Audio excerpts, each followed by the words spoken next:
wanted to share with you guys that Derek is taking over for a student that had a family loss and couldn't be here. So he has practiced to a vigil extent for his work. So just so you guys know, he's replacing Alex. So, all right, let me get back there and I'll say a thumbs up, okay, because I got to push something to start.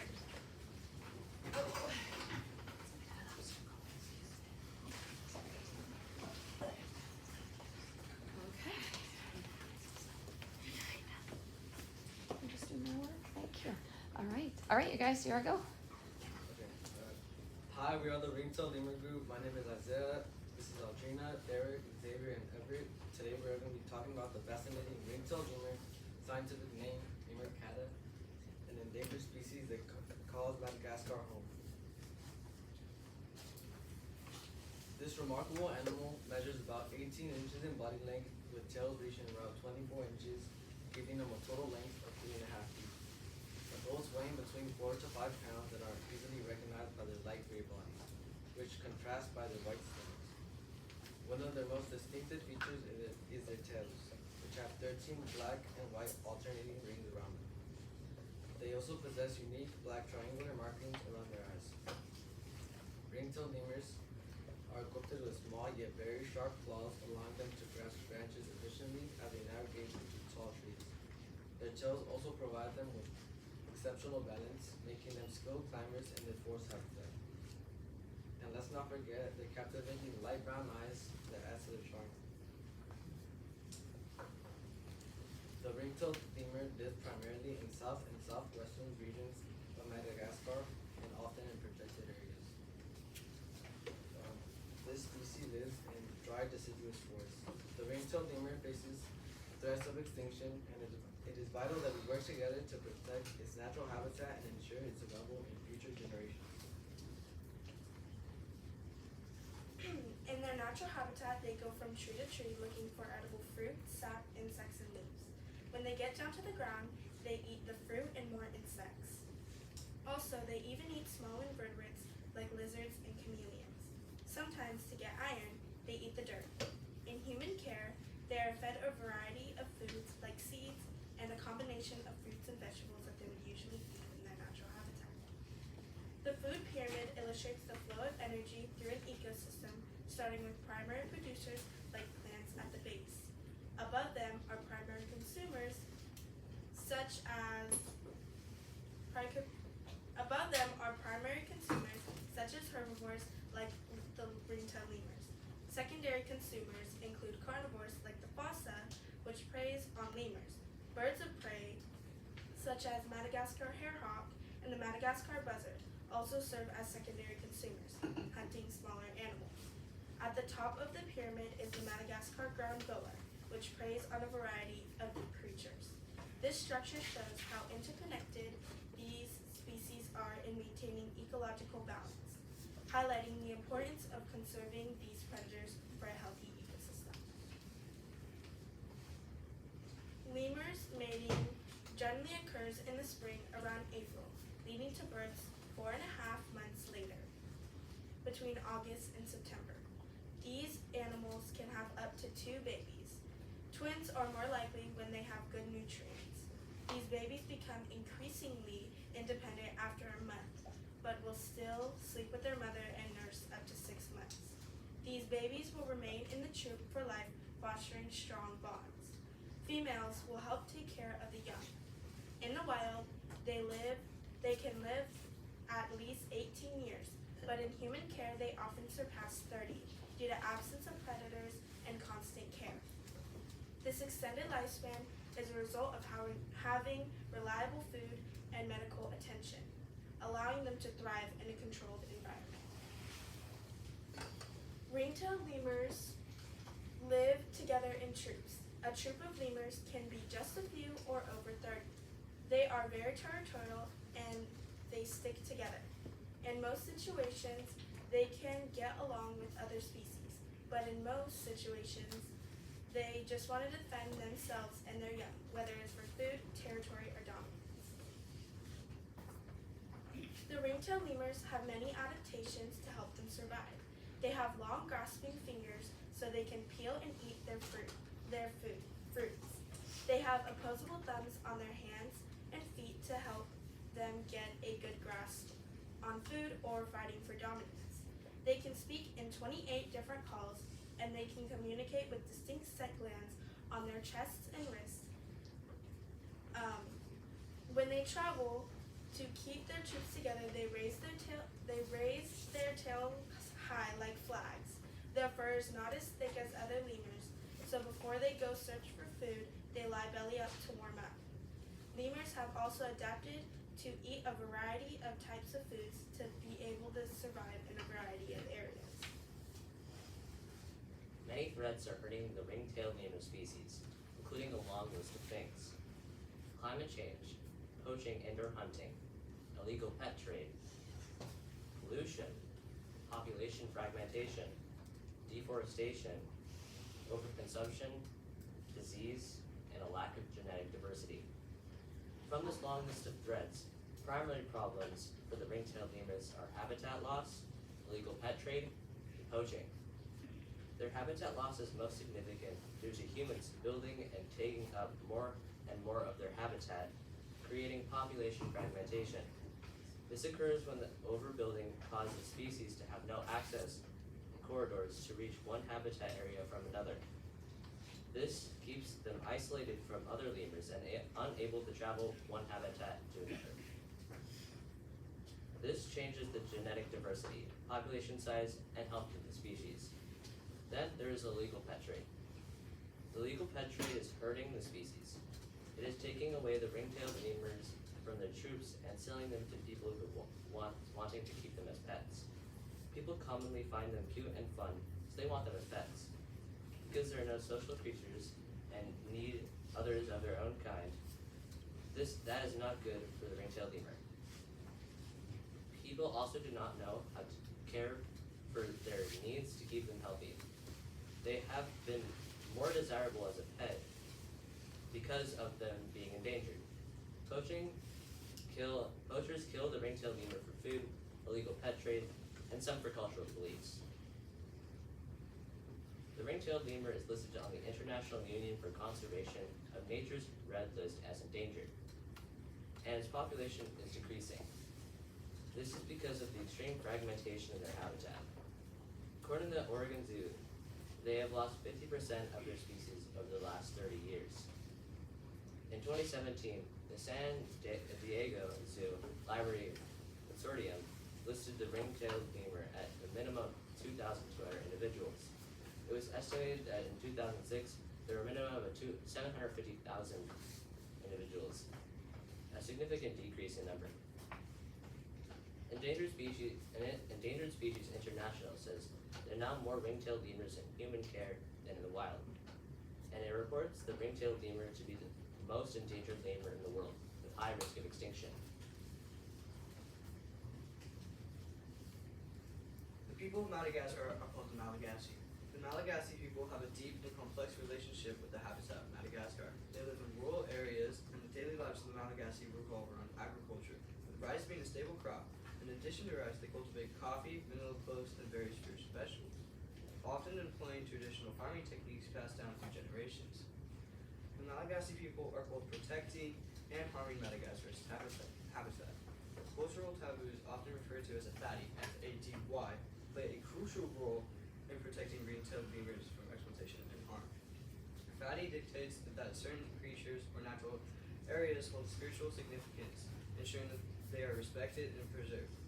However, the rising levels of poverty in many communities are leading to some individuals to overlook these sacred traditions. As economic pressures mount and access to resources becomes increasingly limited, the temptation to exploit wildlife and natural habitats for immediate survival grows stronger. This shift not only threatens the ring-tailed lemur and other species, but also undermines the cultural practices that have long served to maintain ecological balance. Balancing the urgent needs of communities with the need to preserve biodiversity has become a significant challenge, emphasizing the need for sustainable development strategies that respect both cultural heritage and environmental integrity. Some of the larger zoos that house the ring-tailed lemur include the Oregon Zoo and the Houston Zoo. The zoos play a vital role in protecting endangered species through captive breeding programs, reintroduction initiatives, research, and conservation education. They also also contribute to increasing population numbers, rising awareness, and restoring natural habitats. Public education is a significant component of zoo efforts. It helps inform the community about current environmental issues, particularly for those who may not have access to social media. Zoos educate other visitors about animals, their behaviors, and how they interact with humans, providing an opportunity to observe their activities. Zoo collaboration among zoos is crucial for the care and safety of animals. One collaboration effort is the Species Survival Plan, SSP. It is a management plan created as part of the Association of Zoos and Aquariums to manage and conserve threatened and endangered species. Zoos also partner with various organizations such as the WWF, World Wildlife Fund, and community members to enhance their conservation efforts. Our school has had the opportunity to collaborate with the Oregon Zoo and observe the ring-tailed lemurs that live there. There are 3 ring-tailed lemurs at the Oregon Zoo. They were all born in human care and transferred from a different zoo. The 3 ring-tailed lemurs are named Gizmo, Holy, and Aislinn. Aislinn is the mom of both Gizmo and Holy. We got to see and connect with the endangered lemurs that we are studying. One way that we did this was by observing their behaviors in their zoo habitat, which was created to replicate their habitat in the wild. Ethograms are used by scientists and animal professionals. Ethograms are a data collection tool used to observe the chosen animal behaviors to monitor. The Oregon Zoo's endocrinologist, Dr. Laurel, talked to us about the importance of using these observations to help determine the health and wellness of the species, so they know how best to create a management plan for them. We used an ethogram to study the ring-tailed lemur's behaviors on our visits to the zoo. We would observe the species for 5 minutes at a time while marking the chosen behavior at every 15-second interval. The chosen behaviors are sitting, walking, sunbathing, sleeping, fighting, and climbing. This graph shows the combined total of our observations of Gizmo. Sitting was 48.6%, walking 8.3%, sunbathing 6.9%, sleeping 29.2%, fighting 1.4%, and climbing 5.6%. This is happening in Amirani-on-Alehi, a protected area along the water, managed by local communities, who are taking care of this area to get income from ecotourism, but taking care of their natural areas for visitors. They are working to protect the biodiversity of the area to have positive interactions with villagers.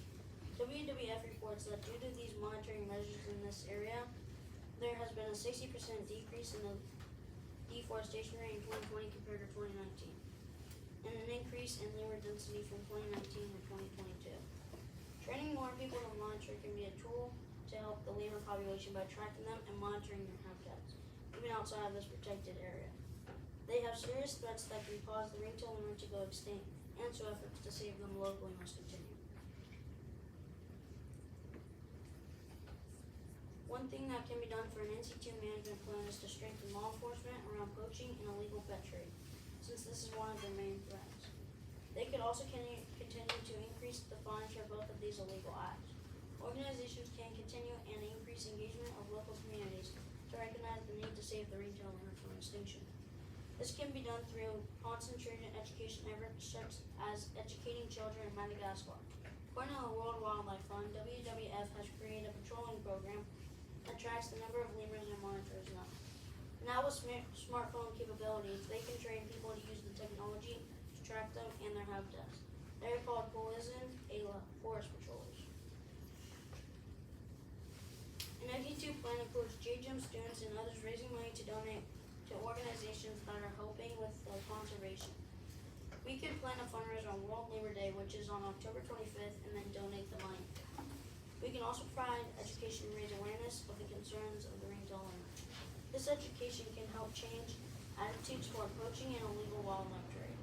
We need to help these lemurs by teaching kids and people about them so they can take action and help to try and save them.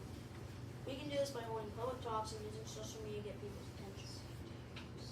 Because the ring-tailed lemur is struggling with several threats to their continued extinctions, most significantly habitat loss and poaching for the illegal pet trade and hunting. We must take action now and support the ring-tailed lemurs. We would like to still have a animal in our world, so let's protect it. sad to see this animal go because we have done nothing to help. They are cool and we should help them. We would like to thank everyone who helped us complete this project, especially Mr. and Mrs. Weddle, Miss Olson, Miss Julie, Miss Izzy, and volunteers, panelists, and the Oregon Zoo. Any questions?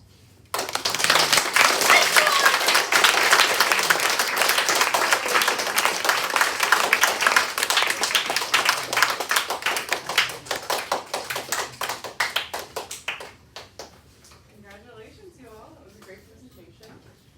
Lovely to hear. I'll start with the same question I've been starting with everybody, which is, when you came to the Oregon Zoo, what was something that made that experience unique, or the thing that you took away from that, either with your animal or just being there at the physical space? Whoever wants to start. Just interacting with them and seeing them at the zoo.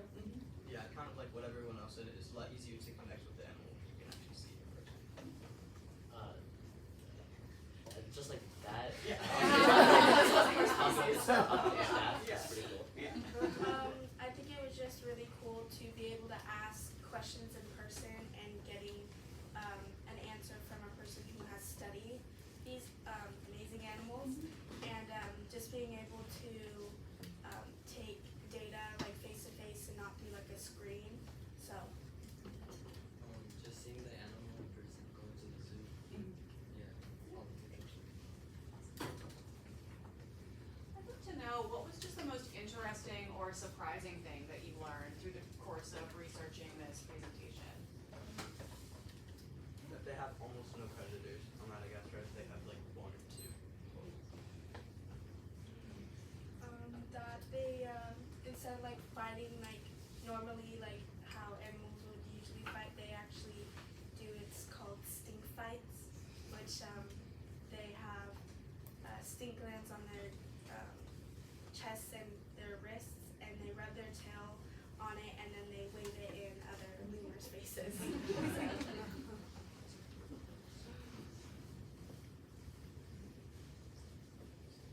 Something that I asked what was the best part of this project, but with the Oregon Zoo involved, everybody says Oregon Zoo. If you have anything else to add to that, but also beyond what was the best part of this project, what was the most challenging? Presenting. You did very well. Definitely the presenting and the just practicing your speeches and the painting and the structural thing that we did with clay. They kind of fell apart, right? Yeah. You don't see any over there.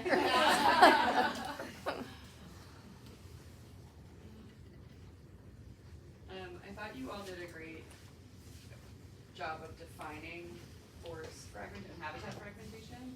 And I was wondering if there was anything that was surprising to you about learning about the effects of fragmentation, or if that's something you thought about before, or was that new information to you, old news? What was your New information. new information?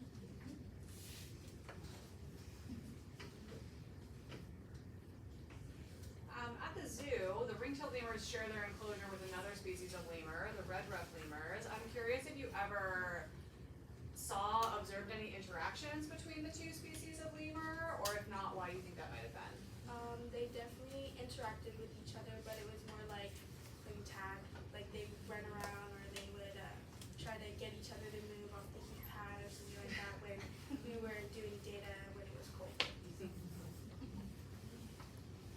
With, as you showed in your slides, the drastic decrease of ring-tailed lemur population in the wild. In your research, have you seen any specific actions as far as conservation efforts that made a major impact improving the populations? For my research, no, but we could probably research more and get back to them.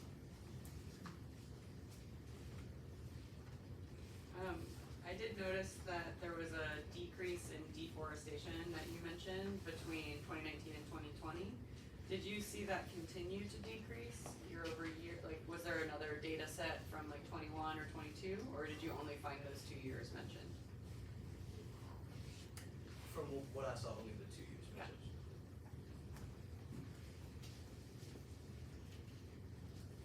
You had a question? Yeah, I had a question about the research you guys did. Did you call it an ethnogram? Was that the name of it? Ethogram. So one question about that. I saw that Gizmo was sitting the majority of the time. But I'm curious, were you the ones that decided how to name the categories, or was that offered to you? We decided. Okay, so when Gizmo was sitting, was he like observing or looking around or closing his eyes, or were there any like micro behaviors as he was sitting? Yes. When it was cold though, he was kind of just chilling on the keypad. When it was hot outside, he was looking around and sunbathing. Because that could be interesting or I just was curious about what he was doing when he was sitting. And I guess my last question about that is, did you begin to observe each other through that lens of an ethogram, like the ratio of behaviors? You gotta get it.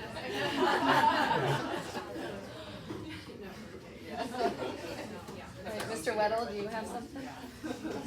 Can I ask one question? What are they doing there on Madagascar? How come there are no lemurs in Africa and there are no chimpanzees on Madagascar? Somehow, they floated, like rafting over to Madagascar, and they just were there. Madagascar broke off from Africa with, I think, what do they call it? The tectonic plates. Tectonic plate, yeah. Yeah, that's how Madagascar, we talked about that yesterday. But there's one more, so as they are now, they floated across, or some ancient primate floated across? Ancient primate. Yeah, ancient primate, and then they evolved there on that island. And a whole bunch of species. How many species of lemurs are there? I think you mentioned it. I thought so, I heard. I know there's quite a few, but I'm not sure of that right now. Do you know, Michelle? I do. It's a bit of a debate because it depends on how you define the species. No wonder. There's some that are proposed for like speciation that have been previously classified as subspecies. So depending on who you ask, it's between 50 and 100. 50 and 100. All from some lemur that rafted across there. Do we assume that lemur that rafted across was pregnant, or a couple of them did, or? Oh, I don't know. Yeah, I mean, either is possible. Yeah. Yeah. So good genes. That one lemur. Could you guys say more about the one predator? I don't know what a fossa is. It's kind of,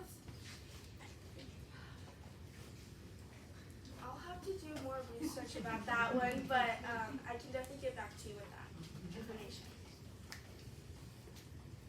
With the information of so many lemur species, are those also endangered, or just this particular one? I think it's just this particular one. No, there's more. Lemurs are the most, as a group, lemurs are the most endangered mammals on Earth. So they range from vulnerable to critically endangered, it depends, but there is no lemur that is considered not under any type of threat.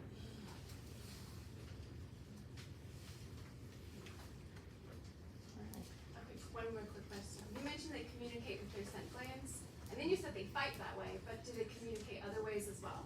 So they communicate in different ways, like the scent glands, how they communicate is that's meaning they want to fight, so that that way of communication. And then they have, like I said, 28 different calls that they do to communicate with each other. Did you get to learn why they're called lemur cata? And did you get to hear it? That's one of their calls, they sound like cats. I was wondering if you got to hear them, because sometimes they make it up. Yeah. You guys ought to talk about like how they put their tail up when they travel from space to space, what they use that for. Oh yeah, because there's like high grass where they live, so it's easy to spot them when they're moving. So to stay together, they raise their tails up like flags, and to stay together. All right. Well, sounds like more learning about lemurs ahead as well. All right. Well, good job, you guys. Really appreciate it.